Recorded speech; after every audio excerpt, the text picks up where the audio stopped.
السلام عليكم. اليوم ان شاء الله راح اسوي لكم طريقة عمل كبة البرغل. خواتي كبة وايد سهلة وحتى ما تتعبكم، ما بيها وايد شغل. شنو احتاج 3 اكواب من هذا البرغل، هاي مثل ما تشوفون. واذا متوفر عندكم البرغل الاسمر يكون بعد افضل. هاي اني ضايفة هنا 3 اكواب. خواتي اني هسه راح اكمل البرغل واقول لكم بالضبط شنو احتاج مقادير لهاي الوصفة. هاي كبة الدراويش هواي معروفة، كبة هواي سهلة. اني مرة صورت الفيديو صار بي اشكال وهسه يعني راح اصور الفيديو مرة ثانية. عندي هنا اني 3 اكواب من البرغل. شنو احتاج اول شيء انقعها. الكل كوب برغل احتاج كوب ونص مي مغلي. بس اني مجهزة المي وراح انقعها بسم الله. خواتي مثل ما قلت لكم الكل كوب كل كوب من البرغل احتاج كوب ونص مي مغلي.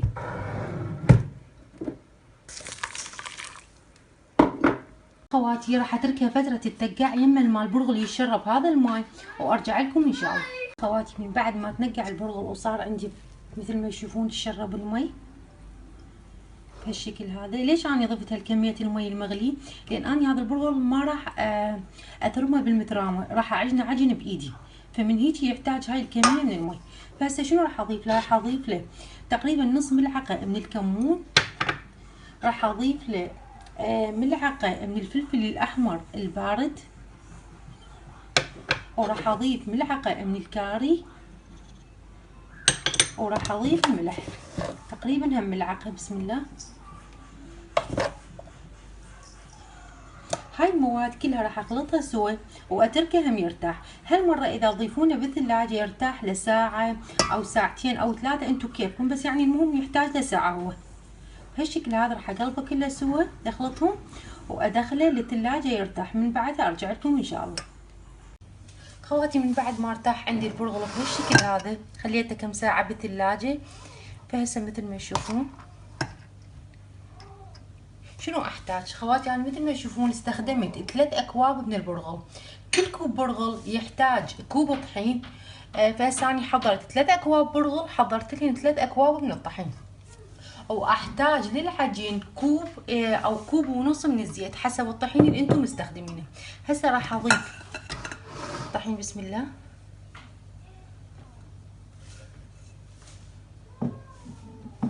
وراح اضيف نص كمية الزيت،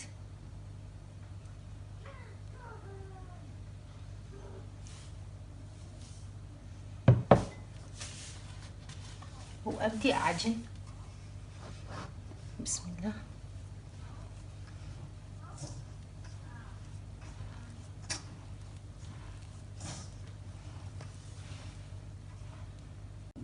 خواتي مثل ما تشوفون بهالشكل العجينة صارت عندي جاهزة.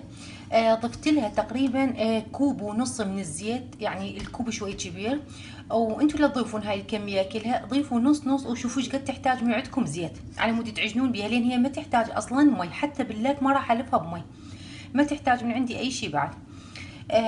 فظلون تعجنون بيها يا ما تحصلون على هيك عجينة. وشوفوا هاي كلها عجنتها اني بالايد، ما احتاجت من عندي اي شيء. هسه راح ابدي الفها وياكم واشوفكم. هسه الحشوه جاهزه عندي وابدي اشكل بيها. خواتي التشكيل يرجع لكم انتم شلون ما تحبون تشتغلون بيها. هسه مثل ما تشوفون ما دهنه ايدي باي شيء، حتى مي ما احتاج بيها.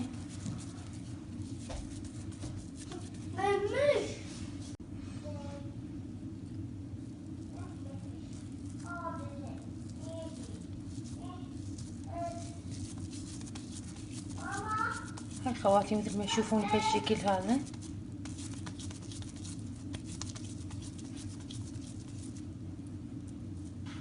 راح ابقى مستمرة بنفس الطريقة واشوفها لكم ان شاء الله، وراح اشوفكم هم طريقة القلي مالتها. هسه خواتي مثل ما تشوفون بهالشكل الكوبة صارت جاهزة عندي. من بعد ما كملتها خليتها ترتاح بالثلاجة تقريبا ساعة. هسه راح ابدي وياكم طريقة القلي. بالنسبة للقلي خواتي يعني أنا أنصحكم إنه الزيت يكون هواي، يكون الكبة من تخلونها بالزيت تسبح على راحتها بالزيت. يعني أنا هواي شايفة من الخوات من يقلون الكبة تشوفينها شكلها حمراء ومستوية من برا، بس من الداخل ما مستوية، تبقى معجنة. ليش؟ لان دائما اشوف انه من يخلون زيت تقريبا فد ملعقة او ملعقتين من الزيت ويظلون يقلبون بالكوباية، فبهالشكل هذا تتحمر من فوق ومن الداخل ما تستوي. فاحنا مثل ما تعرفون انه الكبة بصورة عامة التعب تاخذ من عندنا وقت بالتحضير العجينة، بتحضير الحشو، اللف مالتها، فبيبقى هم الاساس القلي مالتها على مود تكمل الكبة وتصير عندكم ناجحة ومضمونة 100%. فهسه انا مثل ما تشوفون مكملة ومحضرة مثل ما تشوفون زيت، فراح اضيف الكبة. بسم الله. انتظرت الزيت يحمى عندي واظل اتابعها، اظل اتابع الكبة. اذا شفت الزيت حمى زايد مباشرة انصيه وما اقلبها، تتحمر الاطراف عندي، يلا ابدي اقلب وما اضيف كبة هواية. هاي مثل ما تشوفون، هاي تقريبا بعد كوباية راح اضيف. تتحمر عندي الاطراف، يلا ابدي اقلب الكوباية على الوجه الثاني. وما شاء الله 3 اكواب من البرغل صار عندي، انا ما حسبت بس صار عندي هذا الصحن مثل ما تشوفون، وصار عندي بعد ماعون ثاني، فما شاء الله صار بها بركه. بس اخواتي مثل ما قلت لكم اظل اراقبها، اذا حمى الزيت مباشره انصيها. هسه الزيت مكلش حامي عندي، وبس تتحمر الاطراف ابدي اقلبهم مرات. هسه هي لان هالقد ما فيها زيت هوايه فما تحتاج هم اقلبها. اخواتي مثل ما تشوفون هذا شكل الكبن بعد ما استوت عندي. انا مجهزه الصحن بورق المطبخ بالشكل هذا.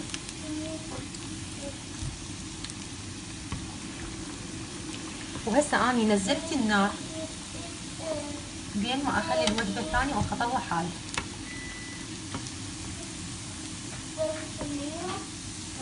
راح اكمل الباقي بنفس الطريقه واشوفها لكم ان شاء الله.